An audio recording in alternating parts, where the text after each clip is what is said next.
काला साया।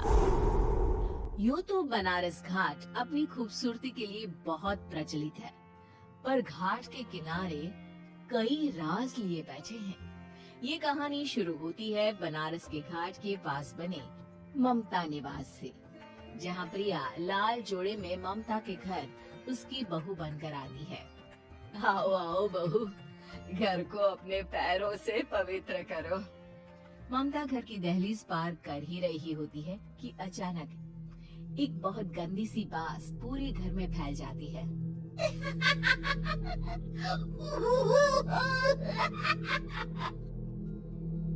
ये बदबू और ये आवाजें, ये कौन हंस रहा है माँ? अब ये पड़ोसी ना हमारे थोड़े अलग से है। कहाँ हम शाकाहारी और ये मांस मच्छी खाने वाले। छोड़, तू ध्यान मत दे और गृह प्रवेश कर। और हाँ बहू, अपनी सास की एक बात हमेशा याद रखना, इन पड़ोसियों से तो कभी बात नहीं करेगी। अच्छे लोग नहीं है ये। अपनी सास की ये बात मानेगी ना बेटा? हाँ माँ, जो आपकी मर्जी, मैं उनसे बात नहीं करूँगी। अगले दिन प्रिया अपनी पहली रसोई बनाने रसोई घर में जाती है। ये छोटी बात तो नाक में जा रही है। एक काम करती हूँ, खिड़की खोल देती हूँ।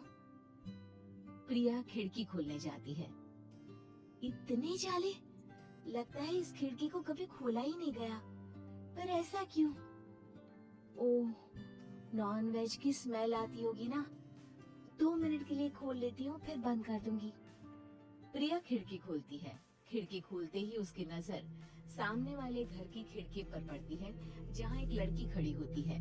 हाथों में मेहंदी, लाल रंग की साड़ी, बिल्कुल सजी धजी, मानो प्रिया की तरह ही वो भी नई नवेली बहू हो। वो प्रिया को देखकर मुस्कुराती है। हे भगवान, माँ ने तो इनसे बात करने को मना किया था। प्रिया फौरन ही खिड़की बंद कर देती है और तवे पर चढ़ी रोटी की ओर देखने लगती है, पर वहाँ रोटी न होकर मछली पड़ी होती है। ये क्या? पहली ही रसोई में इतनी बड़ी गलती! हे भगवान, अब मैं क्या करूं? प्रिया बहुत डर जाती है और फौरन रसोई की सफाई करने और फिर सभी के लिए खाना बनाने लग जाती है। जब वो सबको खाना परोसती है, सब तो ठीक है, मैं बेकार में चिंता कर रही थी। हे भगवान, ऐसे ही बस अपनी कृपा बनाए रखना। रात के वक्त जब सब सो रहे होते हैं, तब प्रिया को पायल की आवाज सुनाई देती है, जिससे उसकी आंख खुल जाती है। ये पायल की आवाज कहाँ से आ रही है? प्रिया उठकर उस आवाज के पीछे छत की सीढ़ियों तक जाती है। तभी उसे बच्चे के रोने की आवाज आती है। प्रिया छत पर जाती है तो क्या देखती है? वही लाल साड़ी वाली लड़की अपनी गोद में एक नवजात बच्चे को घुमा घुमा कर सुला रही है। तभी प्रिया की नजर उसके पीठ पर पड़ती है। ओह गॉड, ये तो प्रेग्नेंट भी है। सुनिए, बच्चा सो नहीं रहा है क्या? मैं कुछ मदद करूं? नहीं नहीं, आपके घर वालों को अच्छा नहीं लगेगा, मैं संभाल लूंगी। स्नेहा की गोद से बच्चा हाथ मारकर प्रिया की गोद में आने को छटपटाने लगता है। दोनों घर अगल बगल में बने होने के कारण प्रिया उस बच्चे को गोद में ले लेती है। प्रिया के पास आते ही वो सो जाता है। बच्चे का वो स्पर्श रात भर प्रिया भूल नहीं पाती और अगली सुबह वो छत पर कपड़े सुखा रही होती है, तभी उसे एक औरत इशारा करके बुलाती है। स्नेहा कह रही थी बाबू तुम्हारी गोद में आते ही सो गया। मैं गौरी, स्नेहा की माँ हूँ। बहू, घर आना, बाबू को खिला भी लेना।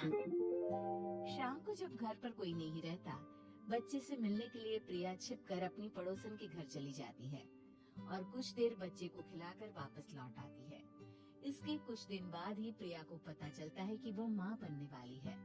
ममता की खुशी का ठिकाना नहीं रहता।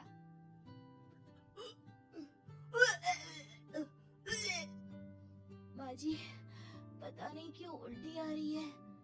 प्रिया भागती हुई वॉशरूम में जाती है तो हरी और लाल रंग की उल्टी करती है। उस उल्टी में से कीड़े निकलते हैं।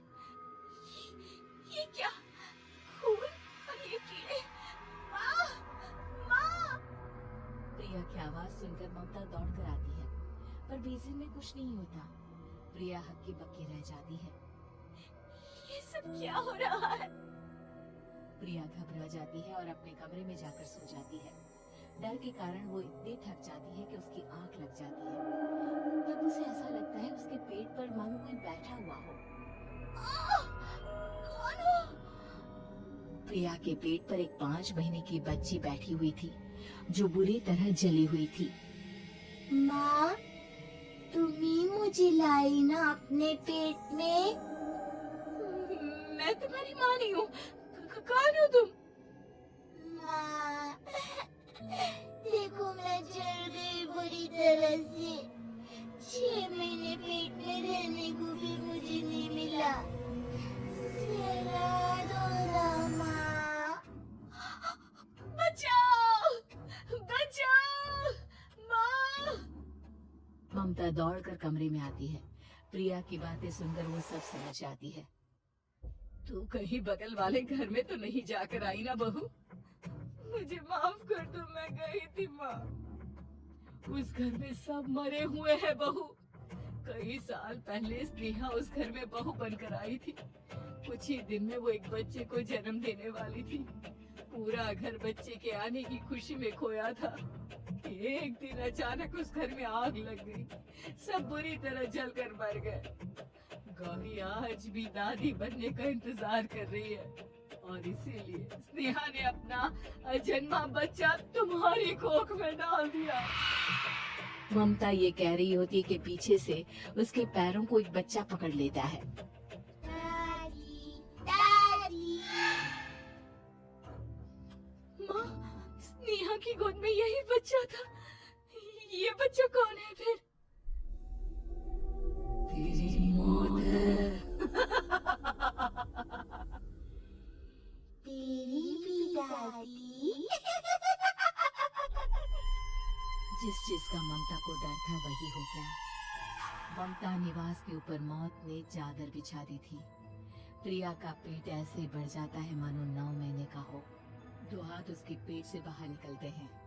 बहू, संतोष को फोन कर, किसी पंडित जी को बुला बहू। प्रिया का पति भागता हुआ घर आता है। ये तो होना ही था माँ। तेरा बाप तेरे सामने आ गया तो तू सह नहीं पा रही है। स्नेहा घर में आग लगी नहीं थी, माँ ने लगाई थी, प्रॉपर्टी की लालच में। और वो बच्चा मेरी पहली पत्नी का बच्चा है, मेरा बेटा, जो कि उस आग की चपेट का शिकार हो गया था। मैंने तुमसे ये सब माँ के कहने पर छुपाया था। मुझे माफ कर दो प्रिया। तुम अगर चाहो तो यहाँ से जा सकती हो। मैं तुम्हें किसी भी बंधन में रखना नहीं चाहता। मेरी शादी हुई है आपसे, मैं आपको छोड़ नहीं सकती, पर उससे पहले हमें स्नेहा, उसकी माँ और बच्चे की आत्मा की शांति करवानी होगी। संतोष और ममता गौरी के घर जाते हैं। अंदर सब कुछ जला हुआ होता है। जमीन पर जली हुई लाशें बिखरी हुई थी। ममता रो रो कर अपनी करने की माफी गौरी से मांगती है। प्रिया स्नेहा के घर वालों का अंतिम संस्कार करवा देती है और ममता निवास फिर से आत्माओं के साए से मुक्त हो जाता है।